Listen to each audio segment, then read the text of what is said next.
There she is. Hi, Hello. are we? How are you? I'm good.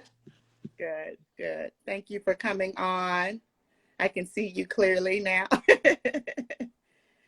So, introduce yourself to us. I know you to be Nadia Jordie, but tell us who Nadia Jordie is. So my real name is Nadia Smothers. I'm Okay. at Columbia, Chicago. Okay. Say it again. I don't know why it's spacing. Say it again. Oh, hi, I'm Nadia Smothers, real name, and I'm a writer and I'm a college student at Columbia, Chicago. Okay, that's wonderful. So you just relocated, didn't you? Yes, we just moved from Austin, Texas to Chicago, Illinois. Okay. How was that transition? It was good. I'm originally from Chicago, so that's where my dad's side of the family is. So it was back. It's just a big move. Yeah. Well, congratulations. You've done a lot in 2020. You are, yes, a college student. You just released a poetry book, um, TomBoy Beanie. And we also know you to be an author, a writer, a hip hop blogger. So you wear many hats. And that's what got my interest, of course, when I started to follow and connect with you. So I really appreciate you coming on today. So tell me about your education prior to coming to Chicago, starting college. What got you into literature and writing? So I always wrote, even when I was little. Like my mom has kept every single little thing that I wrote as a kid, and so I always kind of grew up just writing little things and watching my neighbors. And so when I was in high school, I was a theater student for a while, Oh, and I wow. didn't really take a journalism class, and this was my first time taking a journalism class, and I loved it. My teacher, she was amazing. And then when I became a senior and I was looking into colleges and what I wanted to study, my English teacher, she really embraced me and she let me give her my portfolio, and she was like, look, you need to do this and I'll write you a recommendation. And that was just kind of like where I started. Mm-hmm. Well, you also are influenced by your mom. Your mom's a writer too, right? As she is, she's a brilliant writer. Yes, it was crazy when I was doing all my research about you. I'm like, this girl has like the best people around her. Your mommy is a writer, a blogger, also a journalist, and then your stepdad's a graphic designer. So I mean, you have all this artistry influence in your house. Talk about that. Yeah, so we've been an arts family for so long. Like, we've done everything. My mom, she's done wedding planning and she's designed all of our houses, and she really embraced just making sure I was raised surrounded by my stepdad too. He's an artist and he's a graphic designer. And my dad, he's an artist. He's an abstract artist. And so I grew up studio as a little kid, and I wanted to be an artist for a little while, but that changed into writing as I got older. Well, I think it's absolutely amazing. I think it's a true blessing, because I always talk about like the right side of the brain, being the creative side, the left side being the analytical side, and to have creative people around you at all times, I think it keeps an amazing energy, if you will. So, Tomboy Beanie, that is your released book of 2020, your first poetry book. Tell me about how that came about. So it kind of was, I was writing a book. I've written a lot of things, but I was writing a book briefly and I didn't like it. So Oh my I goodness. that first book and I used that to start my Instagram page. Mm. I said to myself, you know what? If you hit 100 followers, you'll try again. And I said that kind of like as just I didn't think it would actually happen, but people liked the poetry that I was posting, and my mom, she helped a lot with the marketing. And so I did hit that number, and I was like, okay. So I sat down just before we moved. I think we were still in the process of packing. Hmm. I had to talk about what it was to grow up in the South and what it was to just be an African American Mm. um, woman, what would I want to say to like my younger self? And Mm-hmm. so as we were in the process of moving, I was like looking at old family photos and I was just reflecting back on what my life had become so far. And I wrote the book as we were moving to this next chapter of my life. Wow. That was the thing to kind of like commemorate the years that I already had. Yeah. Well, I think it's absolutely amazing. And not only, of course, you know, I read a little bit of the preface. I did order the book. So I saw that it's available on Barnes and Noble. So shout out, I'm giving all these people information of where they can find your book very early on in this interview, because I think it's crucial. You know, this young Black writer has not only a book that she released, but she also published. So talk to me about publishing this book on your own. Gosh, that was chaotic. I had never I had taken like one business class and I in high school, and I was like, I could figure this out. Yeah. But Yeah. but I've always been like, I'm an only child, so I've always had that drive, like I'm gonna do this and I'm gonna do it myself. So and I kind of just I looked at all these articles online, and it was a lot of just guess and check. Like I would try something, it wouldn't work, I would try again until eventually I got to a place where I was like, this is how I want to do this. And so like once I finally figured it out, I wrote down everything that it took, finding a place to publish the book, finding an ISBN for the book, copywriting, and I wrote it all down and I posted it because I think it's so important for people to be able to publish their work. Yeah. It's an amazing journey. I love that I was able to have that journey. Absolutely. Well, you have some wonderful family members popping in. I see, is it Mia Vet says, hi, beautiful niece. And I think I just saw, is it GL or GI Smothers? Who's that? My dad. That's your dad. I remember you said Smothers. I'm a Smother. Okay, so hello, Dad. Hello, Auntie. So you have a lot of support here today. So let's go deeper into the self-publishing, because again, like you mentioned, a lot of people don't know, you know, how to self-publish. And I think I should also share too, we have a lot in common because I'm also an only child. So I definitely know you have that drive and energy. You're going to do it no matter who helps you or not, you know. So I think that's a wonderful thing, because it comes obviously from the inside. And I'm a believer in he who's in you is greater than he who's in the world. So I think that it's incredible for you to be able to do this. And again, to be, you know, so early on in your life. Tell me more about like the do's and don'ts though, because, you know, there's aggregators, there's the retailers. So tell me more about that. I saw a big post that you did on that of why, you know, some people use a distributor and some people don't. So tell me more about that. Um, so I picked a retailer because I want to have more control of my work. Like when Mm-hmm. you're first, it's so easy to get taken care of. So careful because you never want to end up publishing something and not own it anymore. That's like the Mm-hmm. worst scenario. So I picked a retailer because that way I have control over, because it's just one seller. So it goes directly to the buyer and I'm able to watch that and monitor it. And also that means the contract that I signed is not exclusive.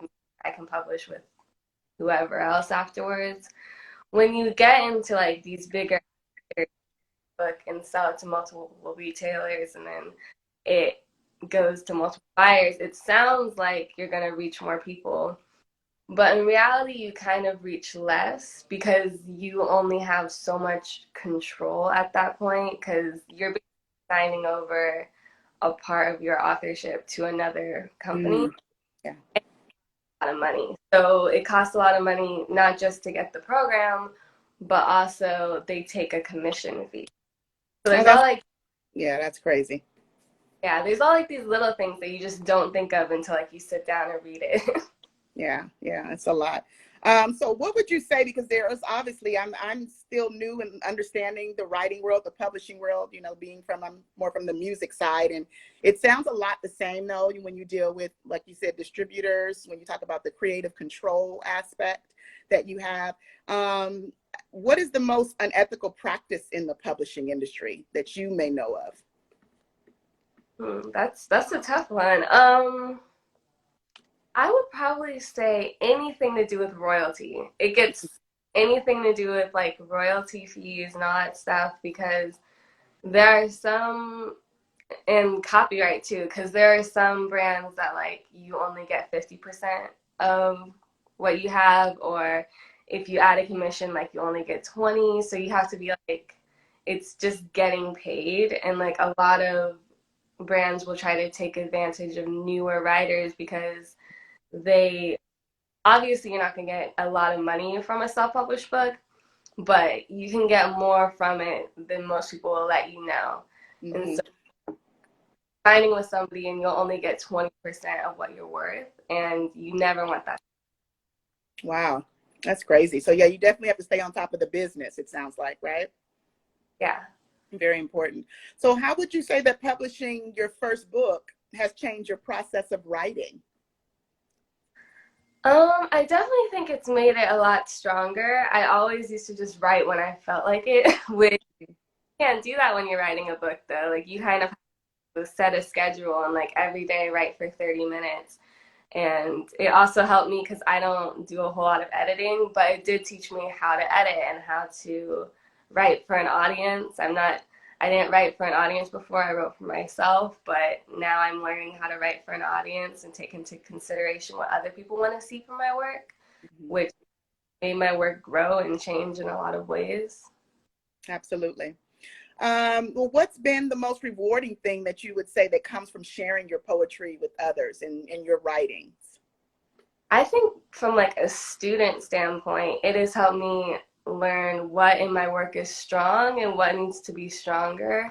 Because Mm-hmm. when you're an audience that you're writing for, like you get to see what work does really, really well, what work might need to have some more editing before it gets to a place. And that's been good to see because I am a student, so I'm trying my best to learn. So it's always nice when I post something, I'm like, oh, wow, this did great. But also, it's good to see where I could improve. Like, even just in my design, it's always nice to see, oh, I could make this a little bit better. Mm-hmm. Well, I think your writing is very powerful, encouraging, and especially what we all know to be what's going on right now in the middle of, you know, not one but two pandemics, which I feel, you know, and I talk about this with every guest because we are all in it together. You know, not just the pandemic of COVID-19, but the pandemic of racism. And that's, to me, that's the real COVID-19. I feel like it's been revealed during this time to those who have been blind. Everybody was at home, you know, when they saw, you know, a Black man be killed on television nationally. What has that been like for you in your writing and just everything emotionally? What happened to you in March 2020 when we first kind of all were told that this pandemic has hit the world? It was really tough. Because I just applied to school, so that's never any student doesn't want to have to completely change how their college experience is going to be. And I had a different writing account before that I deleted, and I was working on this new one. And during the pandemic, I was just thinking, man, this world is going to need some light, especially with what's going on in our government and just how difficult it is. And I've always been a super optimistic person. So when I was writing, I was like, yeah, we're all distant right now, but that doesn't mean we don't have to be connected still. So I try to really work into my writing what it is to have a home and have a family and have these connections with people because we're all going through this together and it's all making us change and grow and Yeah, absolutely. Talking more on the, you know, the fight for equality, you actually you had a chance to experience, of course, you know, Christian Academy School. I understand that you were one of the only African American people in your school.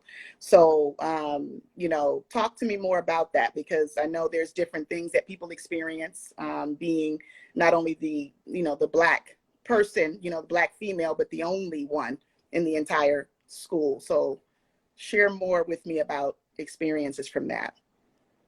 Yeah, that was tough. I'm glad that I had both experiences. I'm glad that I got to go to a private school and that I got to go to a public school. But Hmm. I think that private school definitely taught me that when you're the only Black girl in the room, you also have to be able to show your worth more, which I wish it wasn't that way, but that's just the world that we live in. Yeah. So it taught me how to market myself, put my best work forward, and also present myself to people, because it's just everyone sees something different with you. And especially just being at that private school, everyone was just watching me, because Mhm. it's like, why is she here? And so I had to kind of turn around and be like, well, this is why I'm here.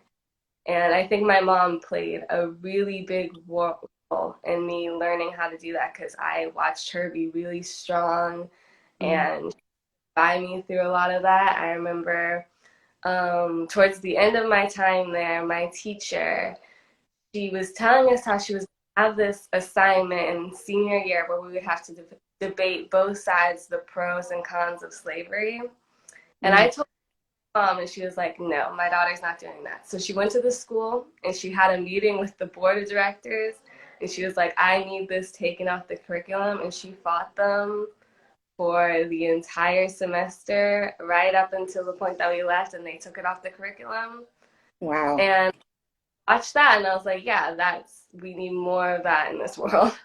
Yeah, absolutely. Because I mean, I think things like that, especially being the only one, but I mean, it's just like it causes like not only trauma, it causes, an experience that something that you don't want to remember that. So it's like an unforgettable experience. And if you have all these people and they're all, of course, white people, and they're like, staring and watching, and they're not really supporting, they're learning from it, but they're also not truly supporting, who you are as a Black woman, a Black student, and yes, a person who's been a victim of, yes, people in your family who's been slaves and so forth.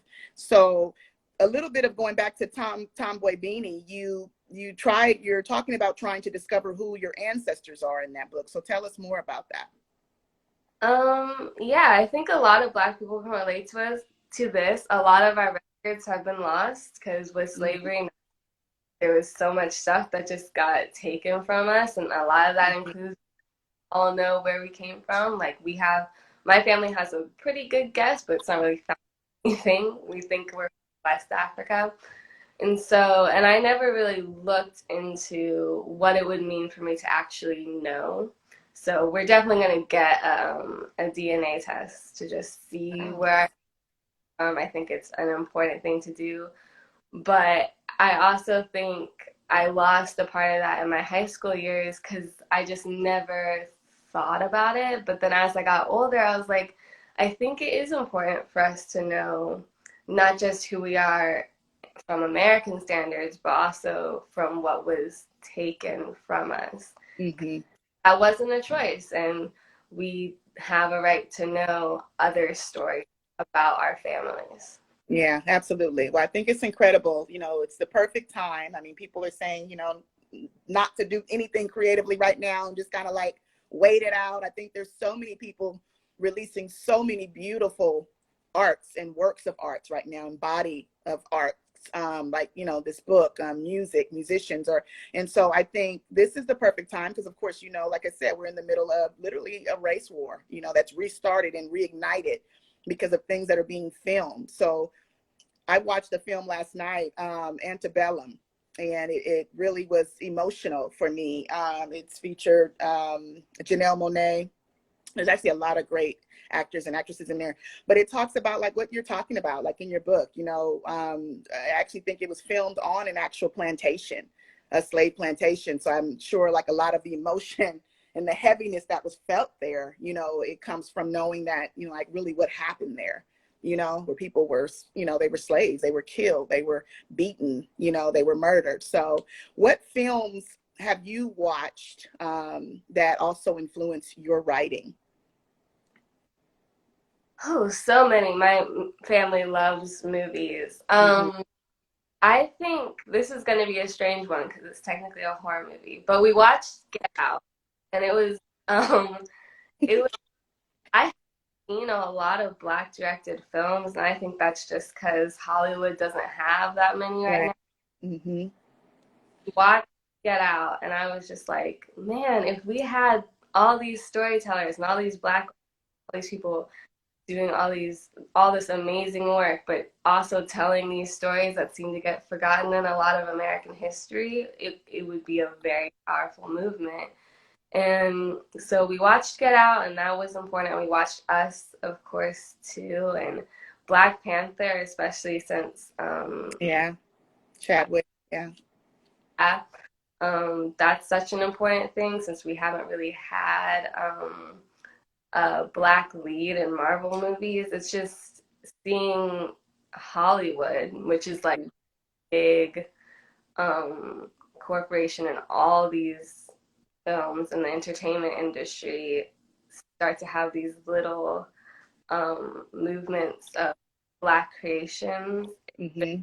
amazing to see and so inspiring, especially since it's all these people that are coming from very similar backgrounds too, a lot of the same stories. So that's been really helping me just write write to people, I think. Yeah. Yeah.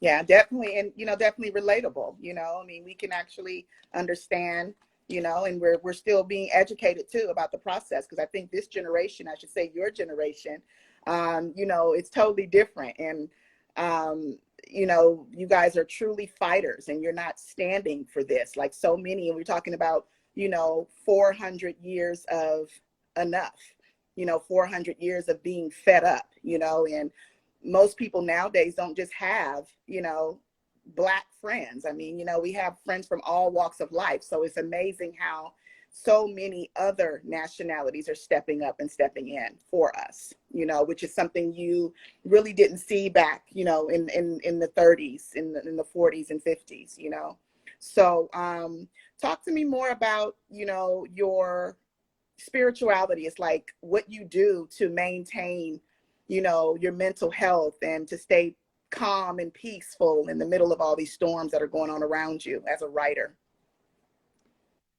Um, yeah, it's tough, especially since I have anxiety and I have Mm, depression about that on my account before, because I think that a part of that is stigmatized in Black culture. We don't really talk about it a little bit.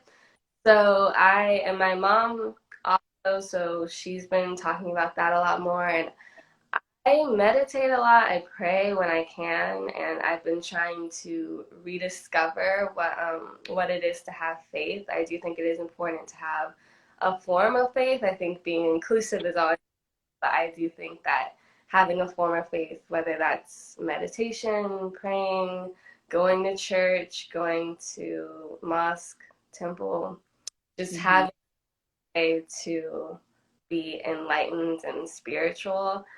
And I think a little bit of rediscovery with that too, because when you go to a Christian school, they often tell you this is what it is to have faith. And then when I got older, I was like, no, no, I get to decide for me to have faith. And so I've right. learned steps to discover that as an adult and as a young adult too, just as a college student, there's so many different people in my generation doing all these different things with faith, spirituality, and it's been really cool to have those conversations. Absolutely. And I could totally, again, relate, to you, Nadia, because, I definitely am very spiritual. I think that no one person's relationship with God is the same, like how I'm talking to you right now. This is how I talk to God, so it's not, it should never be scripted. I don't believe, I do believe in, reading my Bible. I just don't feel that, the relationship that you have should be, formulated ever. And so I definitely agree with the meditation. I agree with affirmations, writing, journaling, I think it's all very helpful, and it's whatever helps you. Right. So, and that's always should be what it's about. As a writer, do you ever find yourself, do you journal daily, like about your experiences? Oh yeah, I journal all the time. I have so many journals, too many. I think that was like the biggest part of my packing process with all my journals. I think it's so important. In my writing class, I take a fiction class. He was like, I need you guys to journal at least 3 times before you come to this class because it's important just to be able to write about your experiences. And I love journaling. I love it almost more than writing sometimes because Yeah, you just yeah. write whatever you want in your journal. It can be Mm-hmm. as you want. It doesn't have to be edited. It's just free form. And I think it's a very beautiful way to be in touch with yourself. Absolutely. Well, being in touch with yourself, what message would you give to your younger self as now that you know that you were coming up and you were going to be this amazing author and writer, and you're still so young? So it's like, what would you tell yourself now, even so that you don't put so much pressure on yourself, if you will? Um, I think I would just say it's okay to not be okay. And I know that that's kind of Makes a a lot cheesy of sense. Yeah. time. It's so important because when I think about my younger self, I used to just be so mad and so Mm, mad. I would almost feel guilty for being angry. Like, why am I being angry at things that seem normal?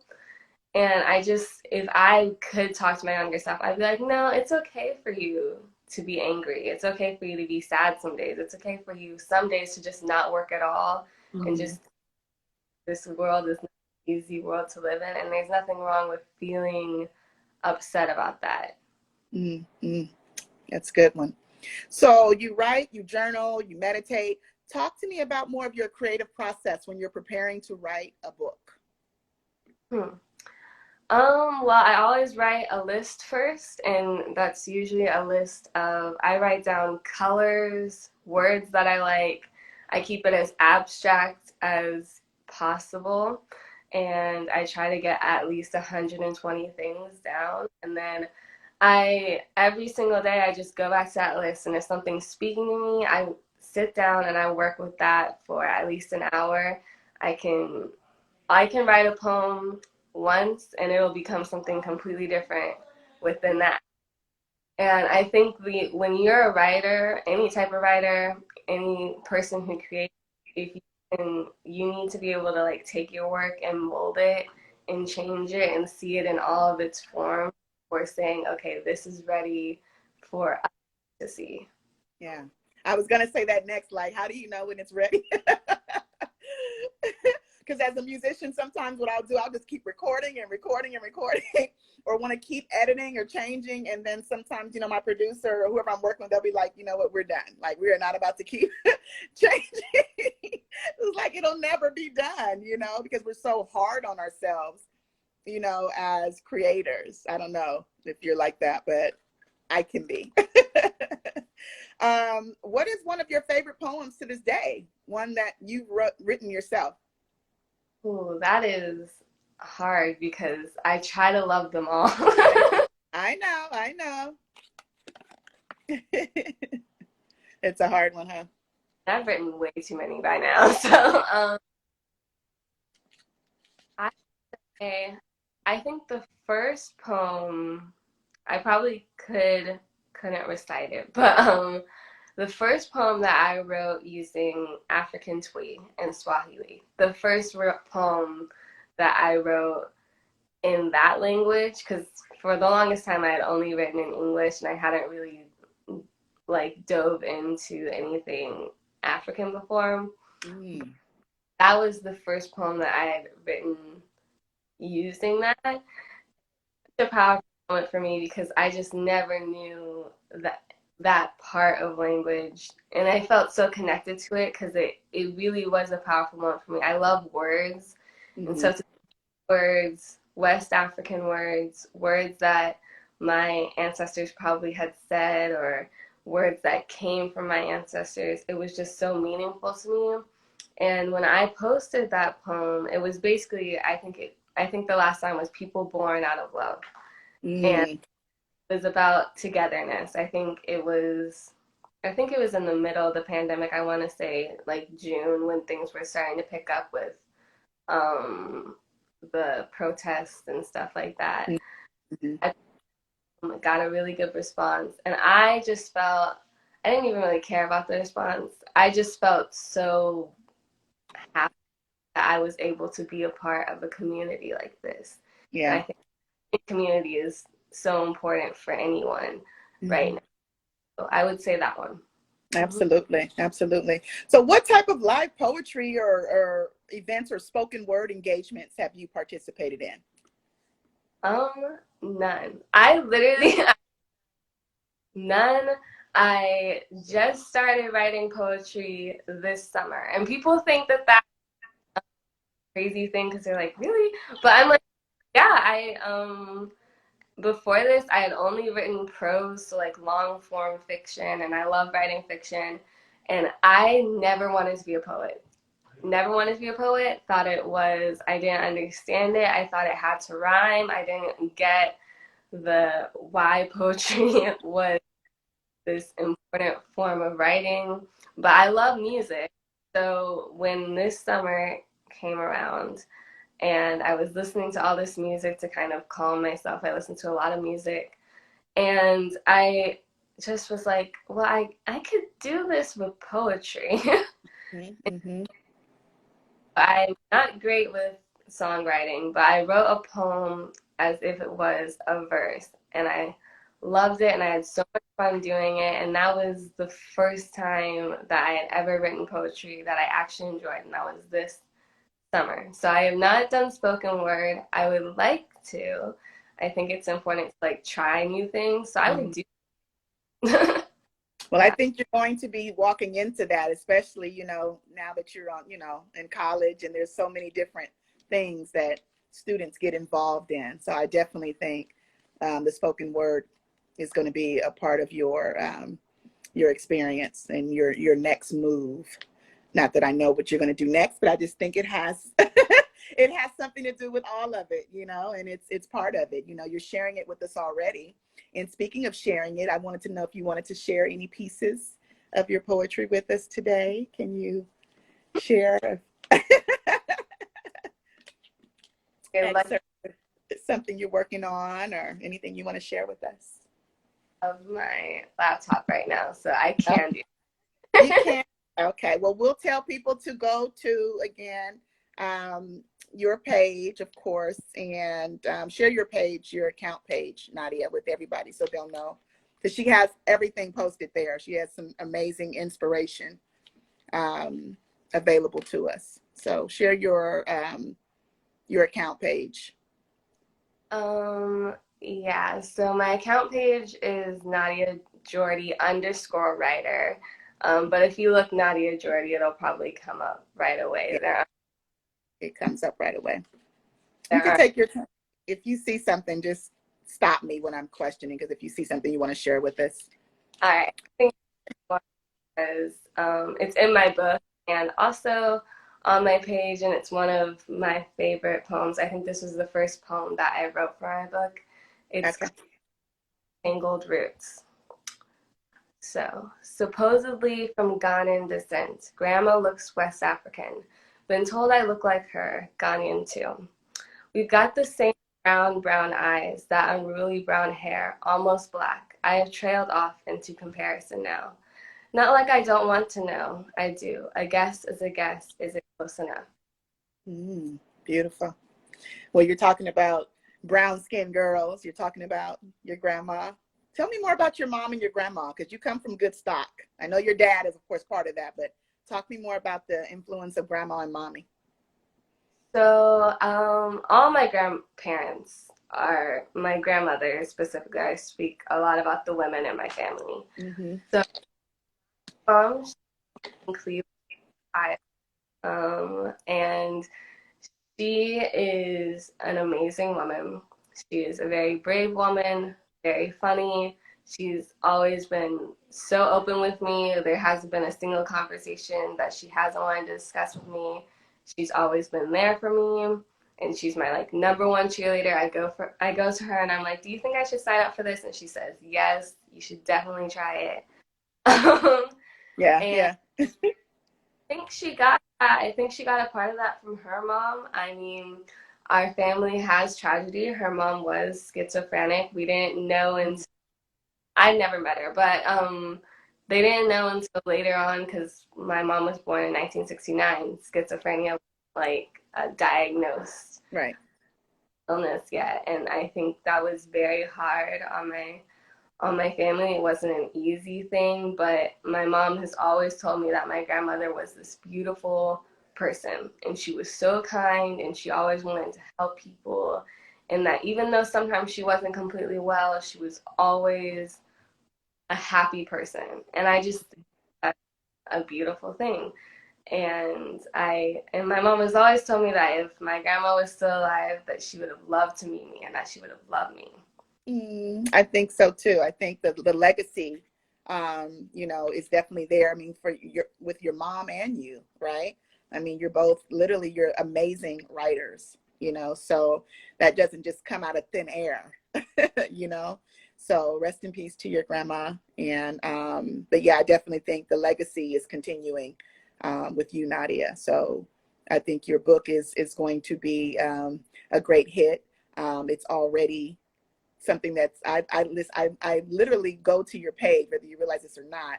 It's like part of my morning meditation. So, when people say, well, what are you doing for other people, or how is it influencing others? It definitely is inspiring to me because me being a brown girl, a Black woman, in this white world, it's helpful that someone else can speak to what we deal with, but speak to the victory too. So, you're definitely helping. You're helping me. So that's a start. Talk to me about some of the challenges of being a Black writer, a Black author. I think the main thing is just like there aren't a lot of us. All Mm-hmm. have to be proving yourself in one type of way or another. You always trying something new because Black artists get accused of stealing things. So, and like you have to always ahead of your game. You're always one up yourself because there's always like this constant need to be seen. I think a lot when you're a Black writer. And I think it's also hard because when you're a Black writer, you have to talk about things that are and you and there always is some hate that you get with that. I read a social activism magazine, and I wrote a piece on being kinder with our words, not telling Black girls that they're acting white and like all these Mm-hmm. microaggressions. And I got some heat from that because people are stuck in their ways, and there is a lot of Gen Z is getting attacked with being too sensitive. And I think it's, but when I get comments like that, I'm always like, well, at least I brought some awareness. Yeah. to Sure, Yeah. you didn't like it, but you read it, so. Yeah. Yeah. Absolutely. And yes, the discussion seems to be that you disagree, but at least we're talking about these things. Yeah. I think that whenever you get faced with that as a Black writer, you have to be like, well, at least I've opened up the discussion. And Mm-hmm. Mm-hmm. Yeah, a very important discussion, right?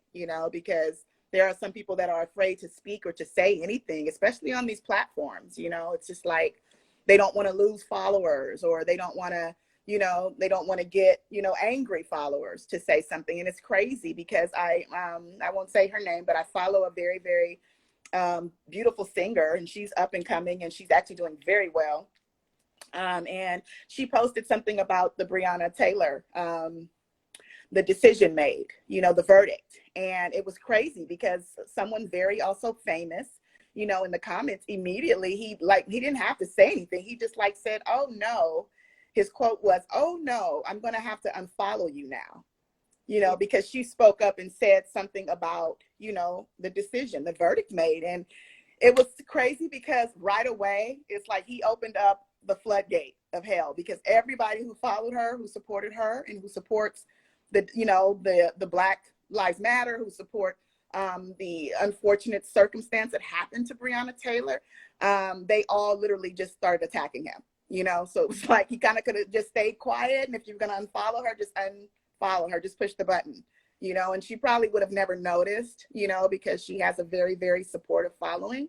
But I just think it's kind of like a double-edged sword sometimes with what social media can do for you. You know, it can be helpful, but it can also be hurtful in a way. And talk to me more about that. Like, what, have you experienced anything like that where you're saying some of the kickback that you got from that comment, but have you dealt with anything like that? On my page, no. I mean, every now and again, I have a lot of Christian followers, and I do support the LGBT plus community. So I got Mhm. follows every now and again when I like say love is love, and people Yeah. do get angry at that. And I always just think, well, it's not really about the followers to me. Like, it's okay if you don't follow me. That doesn't really mean that I'm going to stop working. That just means that you have a little bit farther in your journey that you need to go. And then on this other page that I write for, we get all sorts of comments just because, like, it's social activism. So we Oh boy. Yeah. do not have discussions that are easy. We are just saying, look, this is what's happening in the news, and we're going to be talking about this. We talk about COVID, race, what's going on in other countries, and I think America is definitely at a crossroads right now where things can go one or another way, and I think these discussions are just so important. So whenever I do see a comment that's like, "Oh, you're just being too sensitive," or "I'm this," I'm just like, okay, Yeah. well, that's your choice, but we're going to keep pushing this movement so that our people can get to a better place. And if that makes you angry, then there's nothing I can really do about that other than keep spreading awareness so Good for that you. more people can change their minds. Hmm. Good for you. Absolutely. Because I think a lot of times you just kind of have to be empathetic to some people. I think a lot of hurting people like to hurt other people. So they'll come on and just even say their 2 cents or whatever it is. And, you know, I don't know if I would, you know, clap back. A lot of times I just, you know, usually will just delete the person, block them or whatever. But um, I'm starting to realize just to kind of let them sit there because they make themselves look kind of stupid anyway. So, you know, just let it sit there and let it alone and move forward because, like you said, the movement is still continuing.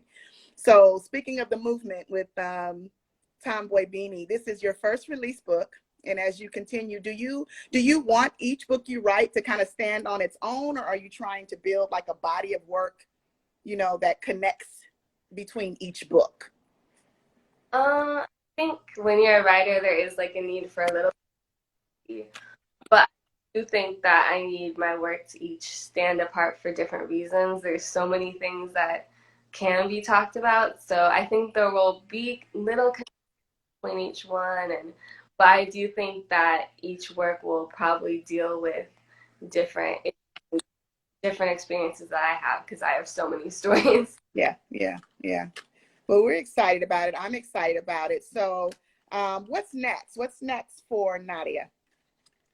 Well, right now I'm really focused on just practicing. So I've been going to school. I'm a creative writing major. So I've been going to school and I've been doing those assignments and I've been taking what I've learned in class and I've been working on it at home and posting those poems.